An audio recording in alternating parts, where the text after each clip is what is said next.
Hello, everybody. Welcome back to the Career Coaching Series. I'm Alyx Parks, your coach today, and we are Uvaro. And the session that we are running in this moment is interview prep. And this is something that I'm really excited about. We're taking all of the lessons that I had previously that we've tuned into, and we're really compiling them into one hot take of how do I prepare for this interview, all the way from focusing on your why and then down to body language and tone of video. So, welcome. Let's get through this real quick in the beginning so we can get to the good stuff. So, what is Uvaro?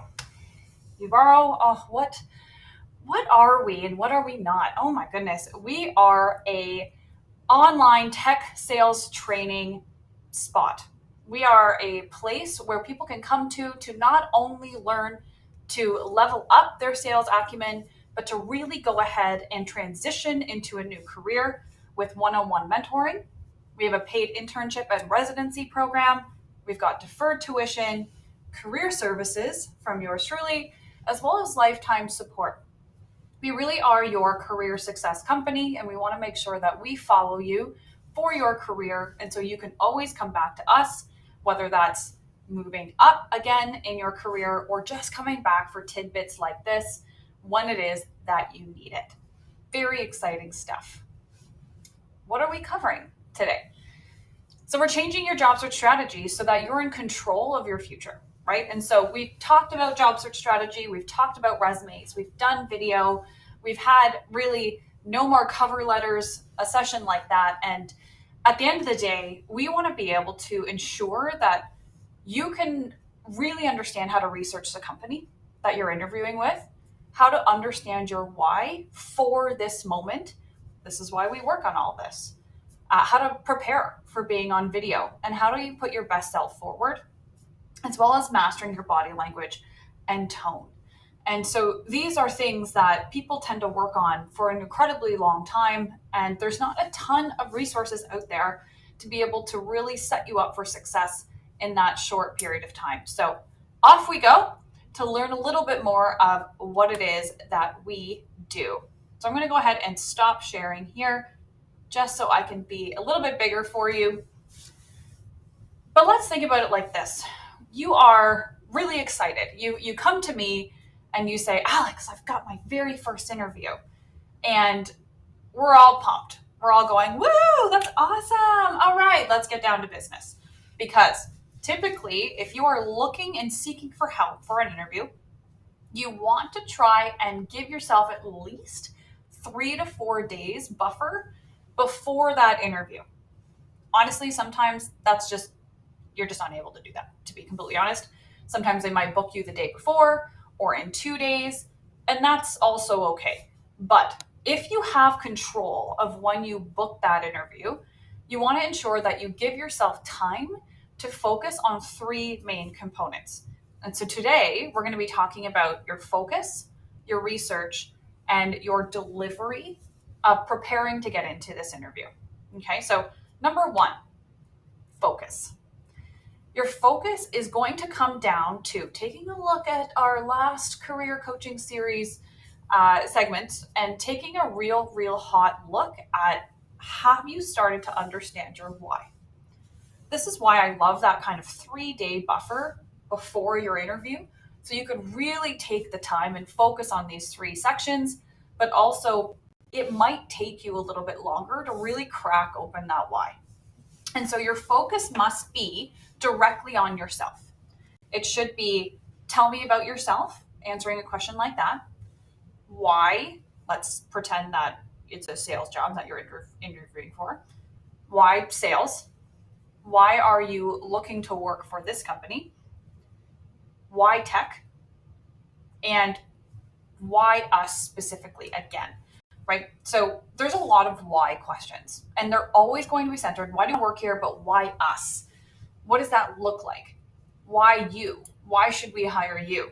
And so your focus, again, the technical questions are going to be the actual easy part. The build me a prospecting list, or what is your cadence plan for a company of this sort? What is our ICP? questions that you really are learning, you're understanding. Maybe you've done them before, but they're a little bit more specific and again, technical. But the questions that are focused on you are so much more open. You have a vast world inside of you, and you have things happening to you every single day that are affecting the way you answer questions like this. Maybe you've researched a little bit more and you're now really excited about the tech industry and you've got more insight onto why specifically. Or maybe your parents told you something about your childhood that you want to add in to that telling about yourself. I recently had a customer or a client, somebody I was coaching, come to me and say, Alyx, when I was younger, I used Legos so much and I actually built my own little computer. Obviously, not a real computer, but built a computer using Legos because he was really excited and he always would look at the computer and he wanted to build something like that. And we had never really talked about why that would be significant moving into the person that he was. And so we started manipulating the story that he would talk about and starting with, have you ever used Legos? I always went and started to build things with Legos because it helped me be able to understand what it is I was doing. And soon I started actually building computers.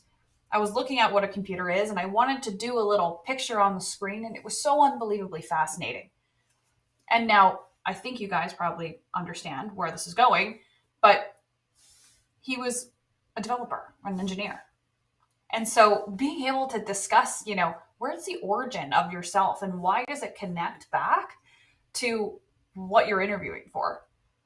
I used to use Legos all the time and I would build, and I would start to build computers and I got really into it. And then I became an engineer. It makes total sense. And so being able to crack open who you are and that why is where you really need to focus before that interview, much more than all of the technical questions. These are notoriously the toughest ones that you will find. We talk about this a lot if you take a look back in the coaching series, but at the end of the day, it's the ones that people always forget and the ones that all of the hiring managers or talent or HR are disappointed with and will stop them from really moving forward with you as a candidate compared to the 5 to 10 others that they might have for that role. Okay, so that's focus. Focus directly on answering the why questions. Why do you want to work here? Why sales? Why tech? What does your trajectory look like? Where do you want to be in 2, 5, 10 years? All of these things. Practice and speak with conviction as much as you possibly can. The more that they can't question you because you're speaking with such belief, the better. Awesome. Next, once you've got that done, let's say that's one day and you've focused on this, you want to move to the second section, which is going to be research. Everyone, please listen really carefully. Research the heck out of the company that you are interviewing for, but it's not just the company, okay? It's also going to be the people that are interviewing you. The people, maybe they had interviewed you previously for a quick phone call, or the next section, the next interview. Ask who is going to be in the interview process so you can research them ahead of time. One of the things that I always get feedback on from multiple clients that I had when I was directly in recruitment was the candidates just didn't seem to do a lot of research. We asked them questions like, why do you want to work here? And they just said, well, you've got a great culture and I really want to be a part of a team that cares for their employees and you've got a good product. That's it. That's not enough. That's not enough. And you should never lead with just culture. Yes, it's awesome that we've got an industry where people are, getting catered lunches, or they've got ping pong tables. They've got a room where you can relax. That is wonderful. But culture really, really derives from, how people are interacting, the values that the companies have, how they actually move forward and start enabling these values and the people within them. Maybe they're lunch and learns, because you are not just what you do. And so if you don't do your research, then you actually can't answer these interview questions succinctly and well. And so it's important that you start by interviewing by researching the people enough. Let's say you're interviewing with the hiring manager and there's a sales manager. And so you take a look at their LinkedIn and you're like, okay, well, they work here and they've had a summary. Great. But take a look at where they worked beforehand. Where did they come from? And why did they move? That's a great question. So you can ask your manager, your potential new manager, why did you decide to move from this company to this company? What motivated you? What was exciting for you to work here? That's a totally valid question. But you wouldn't be curious if you hadn't really dove a little bit deeper in what their trajectory looked like. I would also be looking at any of the recommendations on LinkedIn. What are people saying about this person? And why does it matter? Right? People are saying that you are, you care so much about your team. I was taking a look at your recommendations. I couldn't miss them. Can you tell me a little bit more about why they're saying that? How do you set your team up for success? That's a beautiful question. And it's laid out with, I'm going to say compliments, but it's more that, wow, you're turning into somebody that I'm invested in. And I really want to know the answer. And so the more your audience can feel that, the better it will be received. Okay. And so the other thing to note is when you research a company and you have multiple people interviewing you, they all talk after the interviews, plural. First, second, third, fourth, maybe fifth, if it's a really long process. But they all come together and they will score on an interview scorecard, depending on what tracking system they use. If they use Greenhouse or Lever, they're scoring systems where they all can say, here are our values, and this is where this candidate landed. Okay, and so if you're not researching the company values, if you're not researching the type of work they do and the product itself and what the outside competitors are, or the people that are interviewing you and where they've come from, really understanding that and diving in, it's going to show because someone is going to pick it up, right? We want to ensure that we've got a lot of that moving forward. And, again, speaking with conviction, because the more research you do, the more you believe in your answers and you believe in the questions that you have, and the more exciting they are going to sense you are. Okay. Now that moves us to number 3, delivery. We've got our focus, we've got our research down. Now we're on our 3rd day before we booked our interview. And now we are focusing on the delivery of what it is that we were going to be saying. And so this comes down to a couple things. It comes down to what we've been talking about earlier, which is having a lot of conviction, that utter belief in the things that you're saying. It comes down to body language, whether it's on video or in person. Let's pretend that this is a video interview now because we are in a more of a working remote environment. And tone. Okay, so conviction and tone are actually a little bit different. So I don't want you to muddle those ones up. But let's talk about conviction one more time. When you are presenting, maybe you're presenting a challenge, maybe you're having a panel interview, or it's just with one person. Conviction leads and breathes and becomes confidence. And so the more you think about, I need to go into this interview with a lot of confidence, the more nerve-wracked you will feel. Confidence is an incredibly difficult thing to achieve. I personally would never say I am a confident person.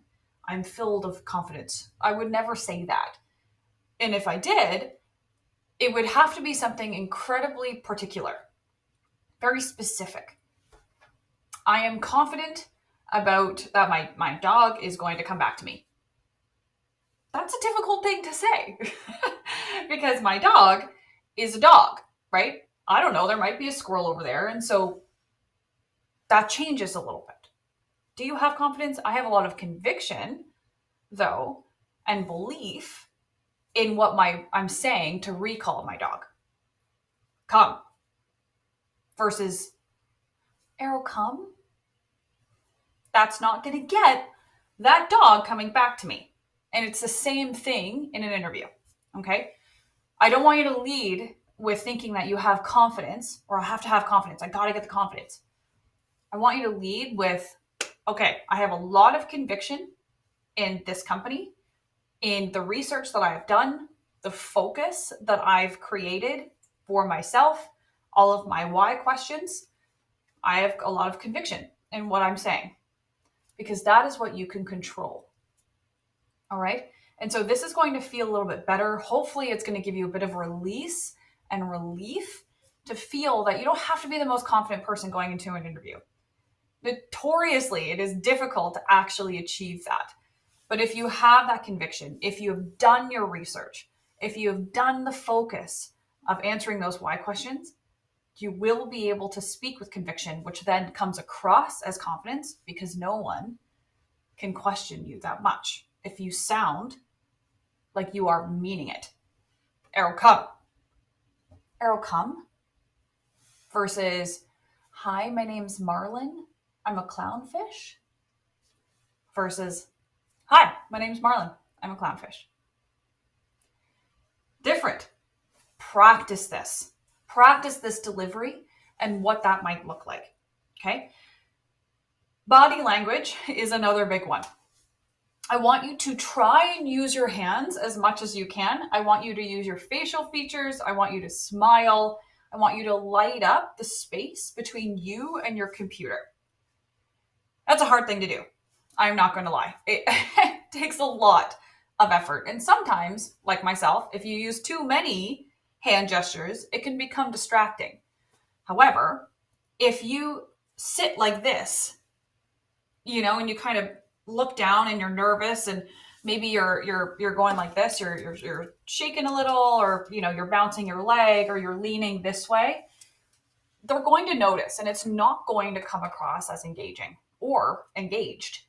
Okay. And so I want you to do your best to set up, open up your heart space, and almost like envelope the audience to you. Okay. So when they say, and this is again part of delivery, tell me about yourself. Your question. You know what? I actually have to start by asking you a question.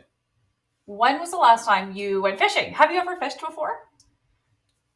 But you see what happened there. I'm asking them a question. I'm engaging them. And I'm using my hands to bloom and set the stage for a story.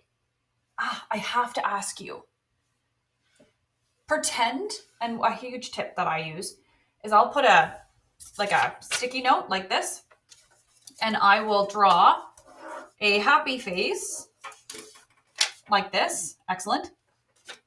And I will put it up right up here. So I'm looking directly at the camera, something I'm probably not doing right now. Look directly at the camera and have that sticky note here right next to it. So I'm looking at the camera, but the happy face is right beside. So it's almost like I'm talking to them and I'm enveloping them.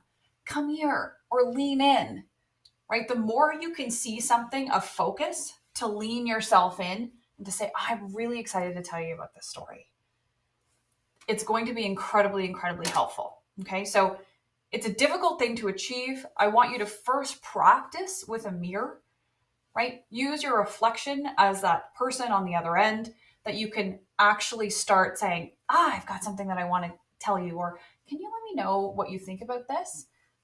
Again, you don't have to use a lot of hand gesticulations, but I want you to practice what that looks like, because you are immediately going to just sit like this. Yes. Have you ever stepped into a river before? Well, I want to tell you a little bit about who I am based on that. And there's not a lot of movement. There's not a lot of you're not being really dynamic when you do that. Versus, I actually have to start by asking you a question. Have you ever stepped in front of or in the middle of a river? Have you ever fished before? And then you can begin your about me, and it looks more engaging. Okay, so That's it, really. The most that you can do, again, is working on your tone to capture that conviction, looking into the camera, put a little happy face beside it to focus on your delivery, um, and really sit up and ensure that you are feeling like you've got these answers, you've got your research, and you've prepared long enough because you've set that interview maybe a few days out. One other bonus tip: please try everything that you can not to book an interview at a 3 p.m. on a Friday.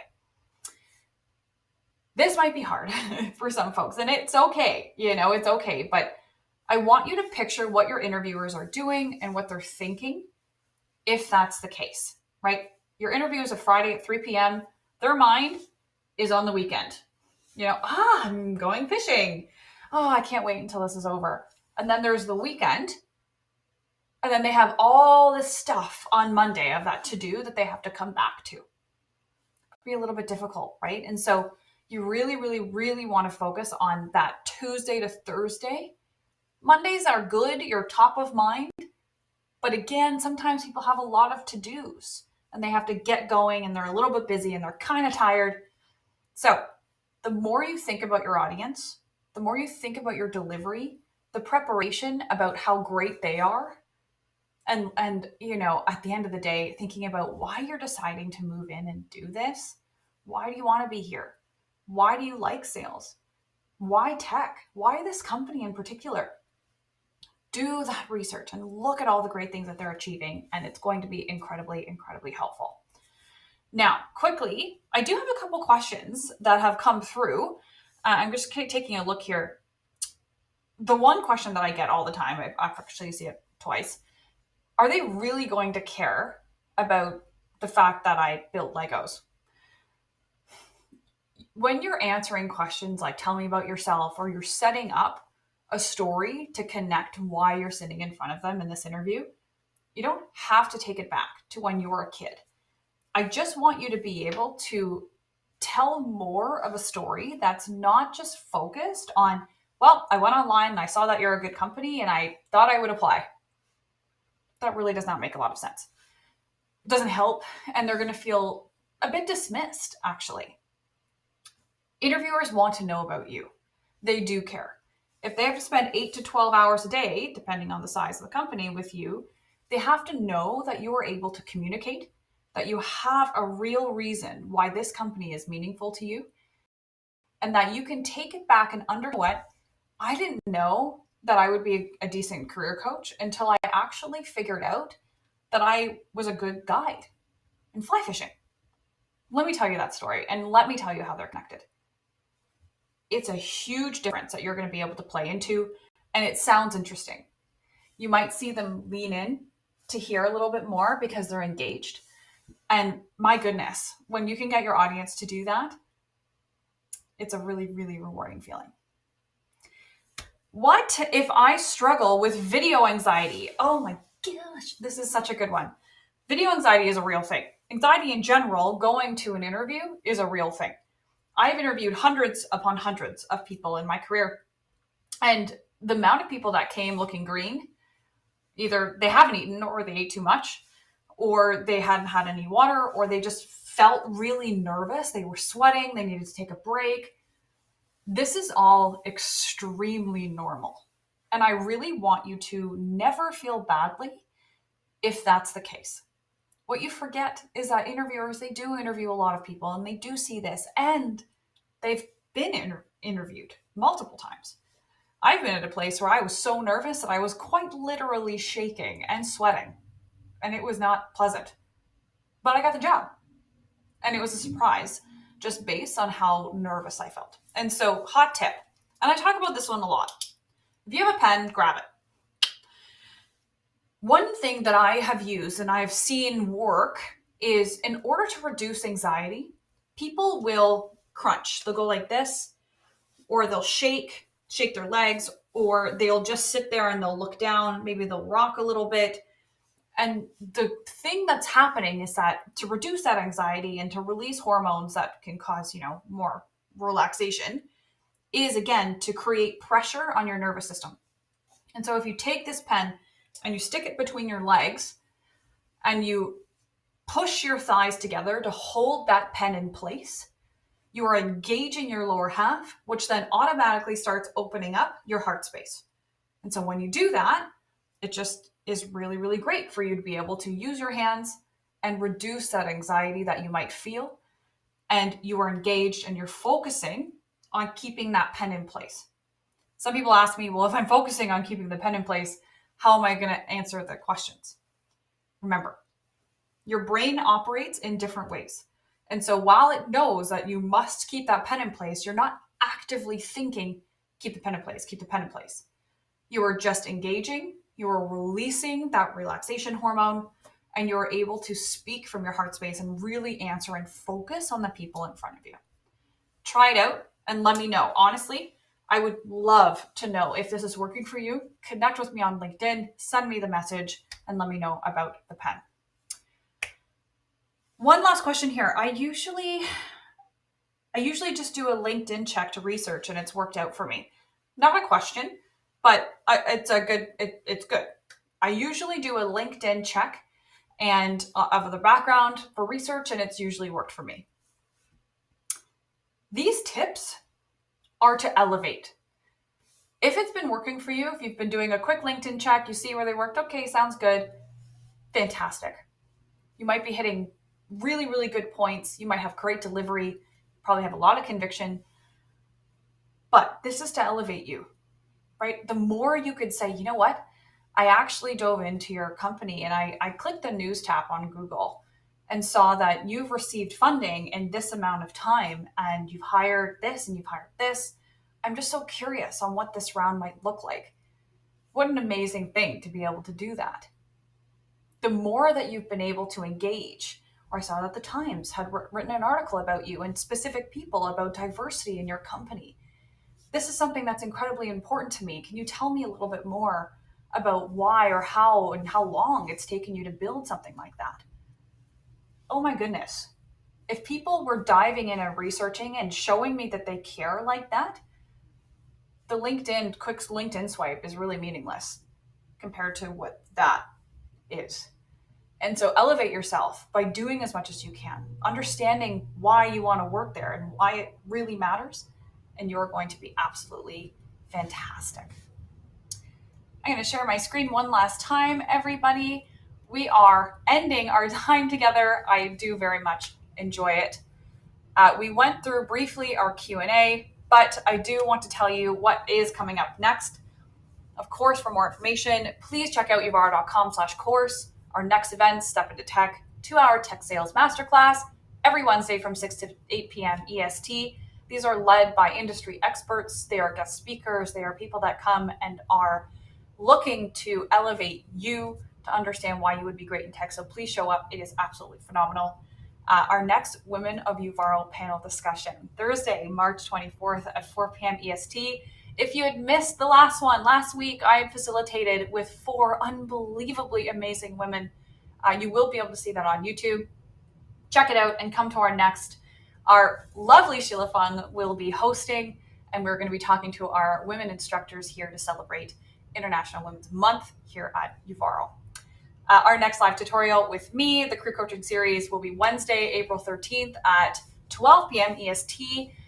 You will see a couple more information on what it is that we're going to be talking about. I am compiling that right now, so please do everything you can. If you want me to talk about specific topics, shoot me a message, add me on LinkedIn, and I will see you guys later.